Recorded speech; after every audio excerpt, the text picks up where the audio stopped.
Paris Olympic 2024 நடந்த சில unexpected மொமெண்ட்ஸை பார்க்கலாம். பாரிஸ் ஒலிம்பிக் 2024 தொடரில் இந்தியா ஒரு வெள்ளி 5 வெண்கல பதக்கங்களுடன் மொத்தம் 6 பதக்கங்கள் வென்று தரவரிசை பட்டியலில் 71வது இடத்தை பெற்றிருக்கு.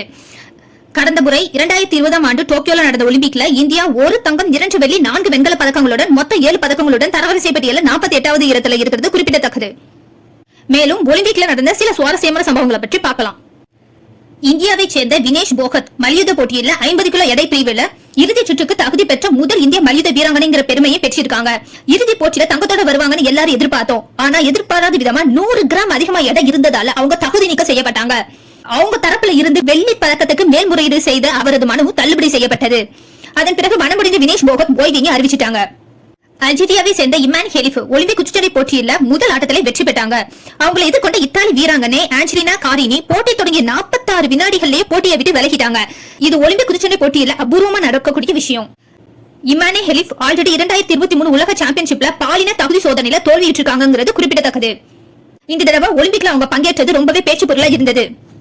66 கிலோ எடை பிரிவுல இரண்டாவது சுற்றுல இத்தாலி ஏஞ்சலினா காரினி அல்ஜீரியாவை சேர்ந்த இமானே ஹெலிஃப் 2 பேர் மோதி இருக்காங்க. இது இல்ல இமானே ஹெலிஃப் விட்ட குத்துல கரீனாவின் மூக்குல ரத்தம் வடிஞ்சிருக்கு. முதல் சுற்றிலேயே 46 வினாடிகள் மட்டுமே ஆட்டம் நடந்த நிலையில கரீனி தொடர்ந்து விளையாட மறுத்துட்டாங்க. தனது விளையாட்டு வாழ்க்கையில இவ்வளவு கடினமா குத்துக்களை யாரிடமும் நான் வாங்கியது இல்லன்னு கண்ணீர் மல்க கூறியிருக்காங்க. இமானே ஹெலிஃப் ஃபைனலா கோல்டு வின் பண்ணிருக்காங்கிறது குறிப்பிடத்தக்கது. பாரிஸ் ஒலிம்பிக் ஆண்களுக்கான ஈட்டெறிதல் போட்டியில பாகிஸ்தான் வீரர் அர்ஷத் நதீம் இந்தியாவின் நீரஜ் சோப்ராவை வீழ்த்தி தங்கம் வென்றிருக்காங்க. 2015 இருந்து ஈட்டி எறிதல பங்கேற்று வர்றாங்க அர்ஷப் நதீம். கானேவால்ங்கிற ஊர்ல பிறந்து எரிகிறதுக்கு ஈட்டி கூட இல்லாம ஆடுவதற்கு மைதானமும் இல்லாம பொருளாதாரத்துல ரொம்பவே பின்தங்கிய நிலையில் இருந்திருக்காங்க. தங்கம் வென்று தனது ஊருக்கும் நாட்டிற்கும் பெருமை சேர்த்திருக்காரு அர்ஷப் நதீம். பாகிஸ்தான் அரசு அவங்களுக்கு 10 கோடி பரிசு வழங்கியுள்ளது. இந்த நிலையில அர்ஷப் நதீமுக்கு அவரது மாமனார் ஒரு எருமை மாட பரிசு தந்திருக்காரு. இந்த செய்தி சமூக வலைதளத்துல மிகவும் வைரல் ஆச்சு. சமீபத்தில் நடந்த பேச்சு ஒன்றில் அர்ஷப் நதியிடம் மாமனார் எருமை மாடு பரிசு அளித்தது தொடர்பாக கேள்வி எழுப்பப்பட்டது. அதற்கு அவர் கடவுள் அருளால அவர் சற்று வசதி படைத்தவர். எருமை மாட்டிற்கு பதிலாக 5 அல்லது 6 ஏக்கர் நிலத்தை கொடுத்திருந்தால் எனக்கு உதவியாக இருந்திருக்கும். சரி, எருமை மாடும் பரவாயில்லை தானே, அதுவும் மதிக்கத்தக்கது தானே என்று சிரித்துக் கொண்டே நகைச்சுவையாக பேசினார்.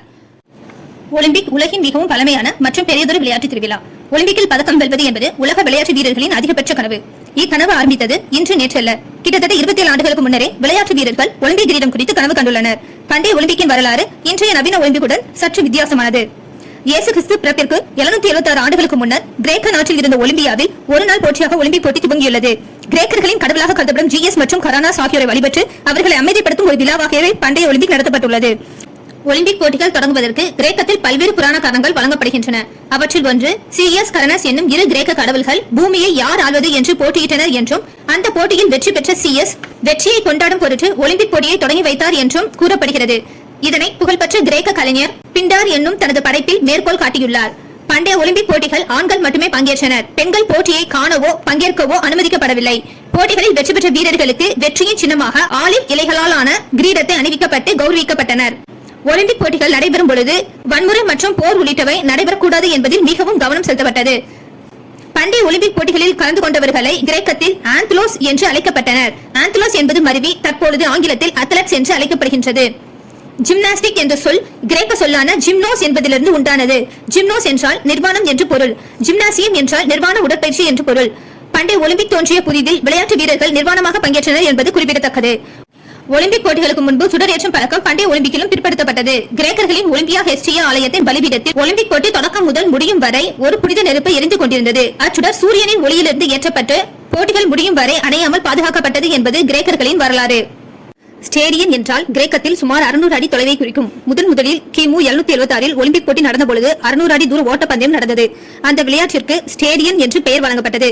ஸ்டேடியன் என்னும் சொல் மருவி ஸ்டேடியம் என்னும் ஆங்கில பெயர் உண்டானது.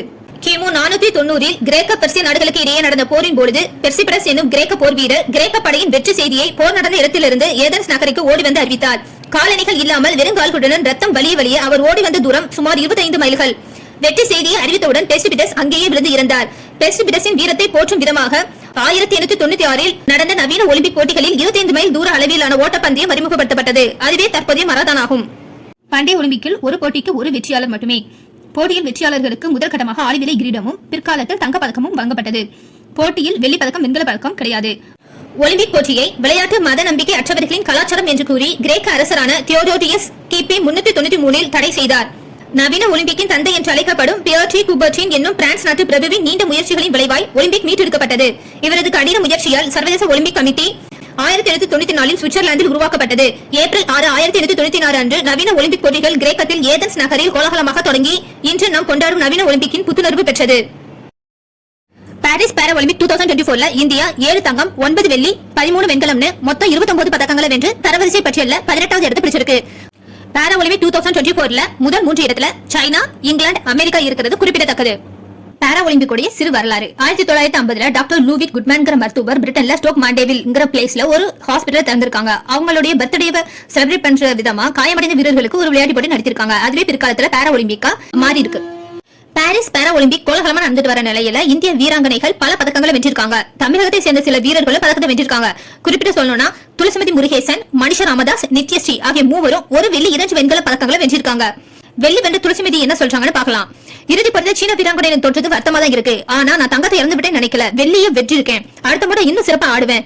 சின்ன வயசுல இருந்து எங்க அப்பா தான் எனக்கு ஹீரோ. அவர் தான் பேட்மிண்டன் ரேங்கட்டையே பிடிக்க கற்றுக் கொடுத்தாரு. 13 வருஷமா இந்த பேட்மிண்டன் ஆடிட்டு இருக்கேன். எவ்வளவு சிரமங்கள் வந்தாலும் எங்க அப்பா இந்த விளையாட்டுல இருந்து என்ன பின்வாங்க விடல. அவர் இல்லனா இப்ப நான் இல்ல அப்படின்னு பெருமையா சொல்லியிருக்காங்க. மணிஷா ராமதாஸ் பேசுகையில் 10 வருஷத்துல இருந்தே பேட்மிண்டன் ஆட தொடங்கி இருக்காங்க. அப்போது அந்த விளையாட்டு ஒரு பொழுதுபோக்காக விளையாண்டுட்டு வந்திருக்காங்க. கடந்த சில வருடங்களாக தீவிரமா ஆடிட்டு வராங்க. நான் இந்த இடத்திற்கு வந்து சேர நிறைய உழைச்சிருக்கேன். எங்கள் குடும்பம் நிறைய கஷ்டப்பட்டிருக்கு. ஒவ்வொரு முறையும் விளையாடுகளுக்கு செல்ல ஆடவும் பொருளாதார ரீதியா நாங்க ரொம்பவே சிரமப்பட்டிருக்கோம். இந்த தடவை நான் வெண்கலம் வென்றிருக்கேன். அடுத்த தடவை லாஸ் ஏஞ்சல்ஸ் ஒலிம்பிக்ல கட்டாயம் தங்கம் வெல்வேன்னு சொல்லியிருக்காங்க. வெண்கலம் வென்ற நித்யஸ்ரீ என்ன சொல்றாங்கன்னு பாக்கலாம். பாரிஸ் பாரா ஒலிம்பிக்ல வெண்கலம் வென்றிருக்க நித்யஸ்ரீ, நான் இவ்வளவு உழைத்தே வெண்கலம் தான் கிடைச்சிருக்கு. அப்படின்னா தங்கம் வெல்ல இன்னும் எவ்வளவு உழைக்கணும். 2016ல PV சிந்து பேட்மிண்டன் ஒலிம்பிக்ல வெள்ளி பதக்கம் வென்றதுதான் எனக்கு ஊக்கத்தை தந்துச்சு. அப்போதுதான் பேட்மிண்டன் ரேங்கட்டையே எடுக்க ஆரம்பிச்சேன். முதல்ல பாரா ஒலிம்பிக் போட்டி பத்தி எல்லாம் எனக்கு பெருசா தெரியாது. மெதுமெதுவா அதை பத்தி தெரிஞ்சுக்கிட்டு இப்போ ஆடிட்டு வர்றேன்.